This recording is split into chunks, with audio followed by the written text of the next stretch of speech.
Hello students. आज की class में अपना नेक्स्ट टॉपिक हम फंक्शंस हमारा चल रहा था, उसका नेक्स्ट टॉपिक हम स्टार्ट करते हैं। इन्वर्टिबल फंक्शन मतलब इन्वर्स ऑफ आ। पहली बात तो फंक्शन कब इन्वर्टिबल होगा, फिर उसका इन्वर्स फाइंड करना भी सीखेंगे हम। तो टॉपिक तो बाद में स्टार्ट करते हैं, उससे पहले एक इंट्रोडक्शन के रूप में एक एग्जाम्पल है। इसमें कहीं इन्वर्स का कोई जिक्र नहीं है, पर इस एग्जाम्पल को हम ध्यान से देखेंगे।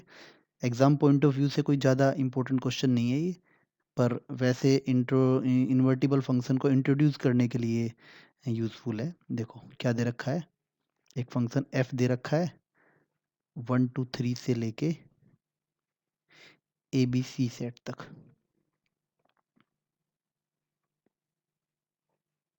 ठीक है, और कैसे डिफाइन कर रखा है ये, f1 ए के इक्वल है, f2 बी के इक्वल है, और f3 जो है वो सी के इक्वल है। वैसे कहने की अगर ये डिफाइन कोई हम देख ले तो कहने की ज़रूरत नहीं है कि 1 1 ऑन 2 है, साफ नज़र आ रहा है। पर फिर भी हम इसको अगर हम एरो डायग्राम से देखें, क्वेश्चन में बताया हुआ है 1 1 ऑन 2 इसको, पर अगर इसको हम इसकी डेफिनेशन के अकॉर्डिंग जैसे डिफाइन कर रखा है उसके अकॉर्डिंग अगर हम चेक करें इसको, इसका एरो डायग्राम बना के देखें, तो इस चीज़ को देखने में कोई प्रॉब्लम नहीं आएगी कि ये फंक्शन 1 1 ऑन 2 है। ठीक है, कोई प्रॉब्लम नहीं है। सब एलिमेंट अलग अलग से कनेक्ट है, इधर कोई एलिमेंट फ्री नहीं है, तो साफ साफ 1 1 ऑन 2 है ही है। ठीक है, पर चलो कोई नहीं, इन्होंने दे रखा है तो हमने देख लिया ये। उसके बाद क्या दे रखा है, तो शो दैट एक फंक्शन जी एग्जिस्ट कर रहा है जो इससे उल्टे इधर से एग्जिस्ट कर रहा है।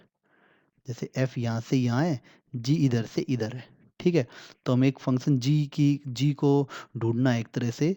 ठीक है, जो कहाँ से, इस वाले सेट से इस सेट तक जा रहा है। तो जी हमारे लिए बिल्कुल ही आसान है, तो हम ये कर लेते हैं, लेट जो फंक्शन जी जो है वो किस सेट से किस सेट तक है, ए बी सी से लेके 1 2 3 तक है। ठीक है, और डिफाइंड एज वो कुछ इस तरीके से डिफाइंड है, जो जी ए है वो 1 के इक्वल आ गया, जी बी जो है वो 2 के इक्वल। हमने लेट कर लिया इसको जी फंक्शन को, और हम इस फंक्शन से जो क्वेश्चन में दो कंडीशन है उनको सेटिस्फाई करा देंगे। ठीक है, तो एक तरह से हमारा क्वेश्चन प्रूव हो जाएगा ये। इसका मतलब क्या, इनवर्स में इसका क्या यूजफुल है वो मैं आगे बताऊंगा। फिलहाल हमने एक जी फंक्शन लेट कर लिया है। अब ये जो दो कंडीशन क्वेश्चन के अंदर गिवन है, एफ ओ जी फाइंड करना और हमें जी ओ एफ फाइंड करना है, तो हम फाइंड करते हैं पहले जी ओ एफ। ठीक है, जी ओ एफ पहली बात तो हम देखते हैं कहाँ से कहाँ पे डिफाइन होगा। जो ये राइट साइड वाला फंक्शन है इसकी तो डोमेन उठ लेते हैं। डोमेन क्या होगी इसकी, 1 2 3। ठीक है, और जो लेफ्ट वाला फंक्शन है इसकी रेंज लेते हैं 1 2 3, और ये दोनों सेम भी होने चाहिए, है सेम ये। ठीक है, तो डिफाइन तो हो ही रहा है, तो फाइंड करते हैं हम यहाँ पे, और जी ओ एफ को भी लिख लेते हैं, चलो एफ ओ जी को भी लिख लेते हैं। एफ ओ जी कहाँ से कहाँ आएगा, एफ ओ जी के अंदर हमारा जी जो है, ठीक है ना, इसकी डोमेन लेंगे, जी की डोमेन क्या आएगी, ए बी सी, और एफ की रेंज लेंगे, एफ की रेंज भी क्या आएगी, ए बी सी, ये आ जाएगा। ठीक है, इनके इनपुट डालते जाओ। एक एग्जांपल हमने किया था ऐसे, जी ओ एफ 1 फाइंड करना हमें, जी ओ एफ 1 आ जाएगा, इसकी वैल्यू निकालते हैं, g of f one, g of f one. अब एफ वन किसके इक्वल है, ए के इक्वल है, ये आ जाएगा जी ऑफ ए हो जाएगा, और जी ए किसके इक्वल है, 1 के इक्वल है। तो हम ये कह सकते हैं कि जो जी ओ एफ अगर 1 के ऊपर अप्लाई होता है तो उसका आंसर क्या आता है, 1 आता है। ठीक है, सेम एलिमेंट सेम पे ही जा रहा है। बाकी हम देखते हैं सिमिलरली, अगर आप जी ओ एफ 2 फाइंड करोगे तो आप देखना इसका आंसर 2 आएगा, सेम ऐसे ही। इसका मतलब जी ओ एफ 2 जो है वो किसके इक्वल आ जाएगा, 2 के इक्वल आ जाएगा। ऐसे ही जी ओ एफ 3 अगर फाइंड करोगे तो ये 3 के इक्वल आ जाएगा, करके देखना ये। तो इसका मतलब जी ओ एफ 3 जो है वो 3 के इक्वल आ गया। तीनों एलिमेंट की इमेज सेम वही एलिमेंट आ रहे हैं, तो दैट इम्प्लाइज हम कह सकते हैं कि GOF हमारा जो है वो I के इक्वल आ गया, आइडेंटिटी फंक्शन आ गया। तो यही इस क्वेश्चन के अंदर प्रूव करता है। आइडेंटिटी फंक्शन भी जिस सेट पे ये GOF डिफाइन है, इस पे डिफाइन है, तो एक तरह से आइडेंटिटी फंक्शन भी आया ये एक्स सेट का, ये एक्स सेट था ये। सेम इसी तरीके से सिमिलरली करके दिखाना, ये लिखना नहीं है, सिमिलरली अगर आप FOG फाइंड करोगे वो भी आइडेंटिटी फंक्शन आएगा वाई सेट का। ठीक है, तो बड़ी आराम से एग्जांपल आपने प्रूव कर दिया, इसके अंदर इनवर्स का कोई जिक्र नहीं है पर। ठीक है, अब वैसे मैं आपके लिए थोड़ा एडवांस में बता दूं, आगे डेफिनेशन तो हम पढ़ेंगे। यहाँ पे जो ये जी फंक्शन है ये असल में एफ का इनवर्स ही होता है ये। ठीक है, आगे हम डेफिनेशन पढ़ेंगे वैसे। ठीक है, आपने इनवर्स रिलेशन तो पढ़ा ही था, ध्यान होगा। इनवर्स रिलेशन में डोमेन रेंज ही तो इंटरचेंज होती थी। इनवर्स रिलेशन सबसे पहले बात तो डिफाइन होना चाहिए, और उसकी क्या होनी चाहिए, डोमेन रेंज बन जाती है, रेंज डोमेन बन जाती है, बस यही बात थी, यहाँ भी वही काम हुआ है। तो इसकी हम क्या पढ़ते हैं, अब आगे हम डेफिनेशन पढ़ते हैं। अब वन वन ऑन टू होना, देखो अब यहाँ पे क्या है, और इनवर्स कब एग्जिस्ट कर रहा है, इसके पीछे कंडीशन है, जब function one one onto होगा, तो नहीं तो एग्जिस्ट ही नहीं करेगा। अब ये बात आप ध्यान कर लो, कोई भी फंक्शन एफ है इज इनवर्टिबल, एडवांस में कंडीशन लिखवा रहा हूँ ये, आगे वैसे हम पढ़ेंगे इनवर्स हम। अगली डेफिनेशन है इन्वर्टिबल, ये बात आपको रिजल्ट ध्यान रखना है कि कोई भी फंक्शन इन्वर्टिबल कब होता है, जब वन वन एंड ऑनटो हो। अभी बताता हूँ कि क्यों, इसका क्या यूज है, और मतलब हम कह सकते हैं बाइजेक्टिव हो। ठीक है, ये बात हमें ध्यान रखनी है। इसके पीछे रीजन ये है कि अगर फंक्शन पिछले वाले एग्जाम्पल में अगर फंक्शन वन वन या फिर ऑनटो नहीं होता, दोनों बातें मैं बताता हूँ आपको। इफ नॉट वन वन, अगर वन वन नहीं होता तो क्या होता, तो वन वन नहीं होता तो कुछ इस तरीके से होता, वन वन नहीं होता तो कुछ इस तरीके से होता फंक्शन ऐसे, दो एलिमेंट की एक इमेज होती, और भी ज़्यादा एग्जांपल, फिलहाल मैंने सिंपल सा एग्जांपल लिया, ऐसा केस होता।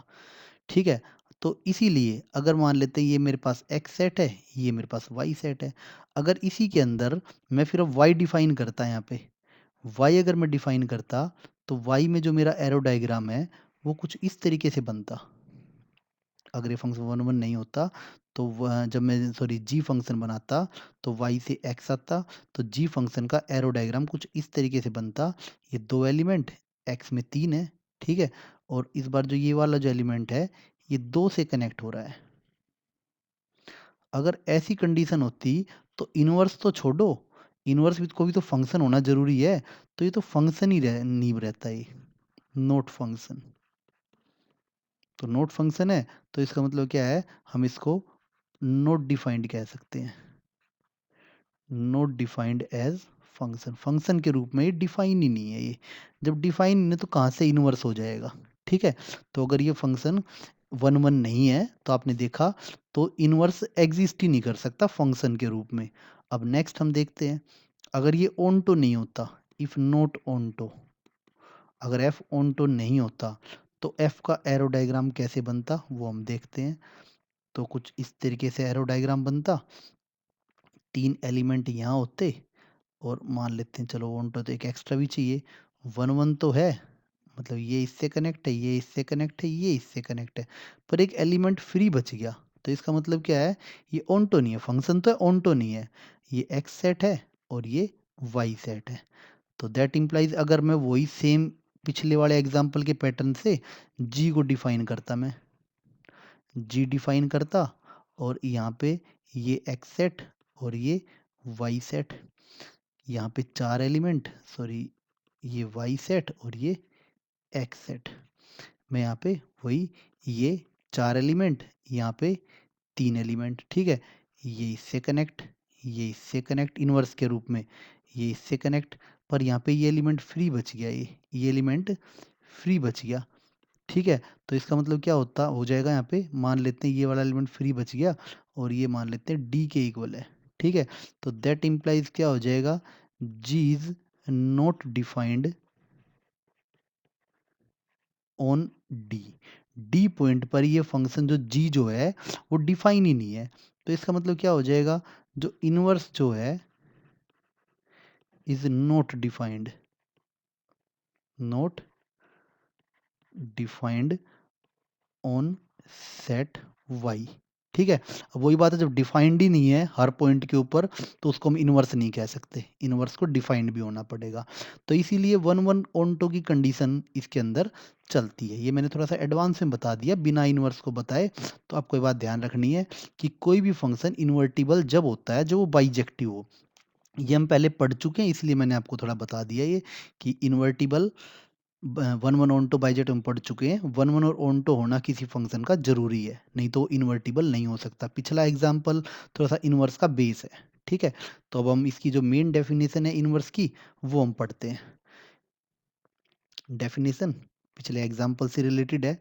कोई भी फंक्शन एक्स से वाई है वो इन्वर्टिबल कब होगा, इफ देयर एग्जिस्ट, अगर एक फंक्शन एग्जिस्ट कर जाए, जैसे उस एग्जांपल में एग्जिस्ट करा था ना, एक फंक्शन एग्जिस्ट कर जाए जी, जिसकी डोमेन रेंज एफ की डोमेन रेंज से एक तरह से इंटरचेंज हो रखी हो, सच दैट क्या कंडीशन होनी चाहिए कि एफ ओ जी या जी ओ एफ और एफ ओ जी आइडेंटिटी फंक्शन के इक्वल हो अपने अपने सेट में।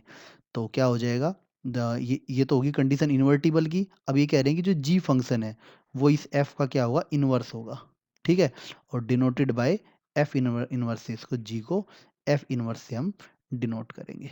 ठीक है, तो कुल मिला के इस डेफिनेशन के अकॉर्डिंग हम कह सकते हैं कि इस डेफिनेशन के अकॉर्डिंग इसको हम कह सकते हैं कोई फंक्शन एफ है वो इन्वर्टिबल कब होगा। शॉर्ट में लिख रहा हूँ, वो देर एग्जिस्ट जी वो तो है ही, जब एग्जिस्ट करेगा तो है ही जब जी ओ एफ और एफ ओ जी आइडेंटिटी फंक्शन के इक्वल हो जाएंगे। या फिर हम कह सकते हैं जी ओ एफ अगर एक्स पे अप्लाई होगा या फिर एफ ओ जी एक्स पे अप्लाई होगा, इनका आंसर एक्स आए। ठीक है, एक्स पे अगर अप्लाई होकर अगर एक्स आंसर आ रहा हो तो उसका मतलब ही क्या होता है, एक तरह से वो आइडेंटिटी फंक्शन के इक्वल है। ठीक है, ये दूसरी definition one one onto वाली है, एक तो बाइजेक्टिव वाली और एक ये डेफिनेशन है। ऐसी सिचुएशन में ये बात भी ध्यान रखनी है कि जो एफ का इनवर्स है वो जी फंक्शन ही हो जाता है जो इस कंडीशन को सेटिस्फाई करे। एग्जाम्पल करेंगे, क्वेश्चन करेंगे इसके, जब ये कॉन्सेप्ट समझ में आएंगे। किसी भी फंक्शन को इन्वर्टिबल प्रूव करने के दो मेथड हमने सीख लिए हैं यहाँ पे। ठीक है, दोनों ही अप्लाई किए जा सकते हैं हर क्वेश्चन में, ऐसी कोई प्रॉब्लम नहीं है। तो क्वेश्चन करेंगे जब बात समझ में आएगी। देखते हैं एग्जाम्पल 23। एग्जाम्पल 23 अब हम करते हैं। इसके अंदर देखते हैं क्या करना है। देखो एक फंक्शन एफ दे रखा है, सॉल्यूशन देखते हैं इसका। एक फंक्शन एफ दे रखा है नेचुरल नंबर के सेट से वाई सेट तक। ठीक है, वाई के बारे में भी इन्होंने कुछ बता रखा है, वो हम देख लेंगे। और कैसे डिफाइन कर रखा है, as f x equal to 4x+3। ठीक है, हमें क्या प्रूव करना है, इसको इन्वर्टिबल प्रूव करना है और इनवर्स भी फाइंड करना है। तो चलो इन्वर्टिबल पहले फर्स्ट मेथड से करते हैं इसको, बाइजेक्टिव वाला मेथड सिखाने के लिए। बाकी आपको फिलहाल तो इसको दोनों मेथड से ही करना है, पर एग्जाम में कोई भी एक मेथड हम लगा सकते हैं। तो फर्स्ट मेथड हम करते हैं, सबसे पहले हम क्या करते हैं, वन वन प्रूव करते हैं इसको। 4 1 1 1 1 के लिए मेथड आपको पता ही है, let f(x1) is equals to f(x2), f(x1) equal to f(x2). तो दैट इम्प्लाइज क्या हो जाएगा, ऐसे 4x1+3 इक्वल हो जाएगा 4x2+3। तो बड़ी आराम से x1 और x2 क्या आ जाएंगे, इक्वल आ जाएंगे। That implies f is 1 1। ठीक है, 1 1 हो गया f। अब ऑनटो करते हैं, ये चीज़ आप पहले ही पढ़ चुके हो इसीलिए इस पे हम ज़्यादा बात नहीं कर रहे हैं। ऑनटो के लिए मेथड आपको बताया था, let f x is equals to y.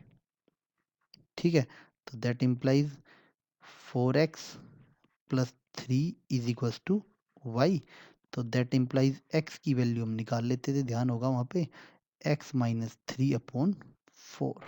ठीक है, अब हमें करना क्या होता है ऑनटो के अंदर, y का जो मर्जी इनपुट यहाँ से डाल लो, इस सेट से y का जो मर्जी इनपुट यहाँ से डाल लो, वो x के इक्वल आना चाहिए।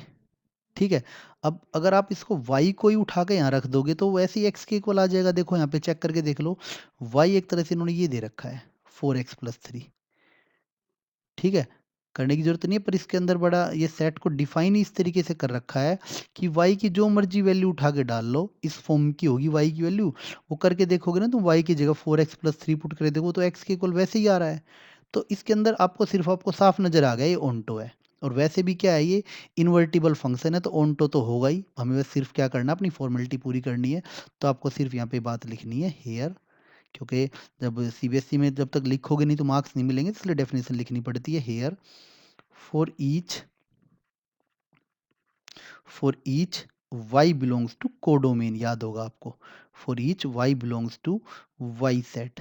ठीक है, there exist x belongs to there exist x belongs to domain, that is n, such that fx equal to y। ये डेफिनेशन तो आपको हमेशा के लिए याद कर लेनी चाहिए। तो दैट इम्प्लाइज f क्या हो जाएगा, ऑन्टो हो जाएगा। f इज ऑन्टो, तो 1 1 भी हो गया, ऑन्टो भी हो गया। That means f is bijective, bijective हो गया, तो that means f is invertible. f जो है इन्वर्टिबल हो गया। इन्वर्टिबल हो गया, अब हमें इनवर्स भी फाइंड करना, भी कैसे करें। इनवर्स के लिए जो हमने x की वैल्यू निकाली है, ठीक है, consider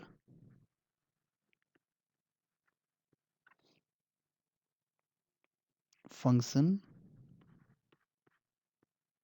gy, consider function gy, जो x की वैल्यू निकली थी ना, gy इक्वल टू y-3/4। ठीक है, या हम ऐसे कह सकते हैं gx is equals to x-3/4। ठीक है, तो यहाँ पे क्या हो जाएगा, here g is inverse of f। g जो है वो f का इनवर्स हो जाएगा। ये आपको इसके अंदर लिख देना है इस तरीके से। ठीक है, जो आपने x की वैल्यू निकाली है उससे जो फंक्शन है, असल में ये y का फंक्शन ही तो आएगा, x की वैल्यू जो निकली है उसको जी वाई इस तरीके से आपको लिख देना, पहले y की टर्म्स में फिर x की टर्म्स में। ठीक है, ये g क्या हो जाएगा, f का इनवर्स हो जाएगा। ठीक है, तो एक मेथड से तो कंप्लीट ही है। अब हम इसका सेकंड मेथड करते हैं। सेकंड मेथड उस एग्जाम्पल से रिलेटेड है। ठीक है, सेकंड मेथड उस एग्जाम्पल से रिलेटेड है।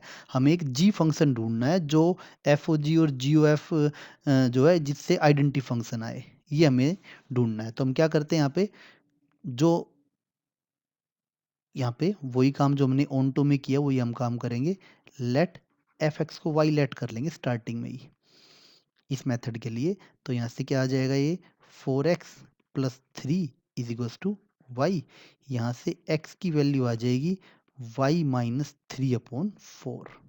ठीक है, कंसीडर, अभी इसको इनवर्स नहीं बोल सकते पर फिलहाल इसको हम लिख लेते हैं, consider g y equal to y-3/4, या फिर हम कह सकते हैं g x equal to x-3/4। Variable ही तो चेंज किया है, वो तो हम कर सकते हैं। अगर जी वाई ये है तो जी एक्स ये हो जाएगा। अब हम फाइंड करते हैं, नाउ हम जी ओ एफ फाइंड करते हैं पहले, जी ओ एफ एक्स। तो that is equals to g of f x. जो फंक्शन g है उसके अंदर x की जगह एफ एक्स रिप्लेस कर दो, कितना आ जाएगा ऐसे, f(x-3/4), जो कि इक्वल आ जाएगा ऐसे, f(x) हमारा इक्वल था, f(x) कहाँ गया भाई, 4x+3 आ जाएगा ऐसे, 4x+3-3/4। तो ये x के इक्वल आ गया। ठीक है, तो that implies g o f x जो है हमारा वो x के इक्वल आ गया। बॉक्स में डाल दो भाई। ठीक है, साथ ही साथ आल्सो, साथ ही साथ अब इसके अंदर तो एक चीज हुई है, अब एफ ओ जी भी फाइंड करेंगे तो जी ओ एफ आया है। ठीक है, सेम इसी तरीके से हम इसके अंदर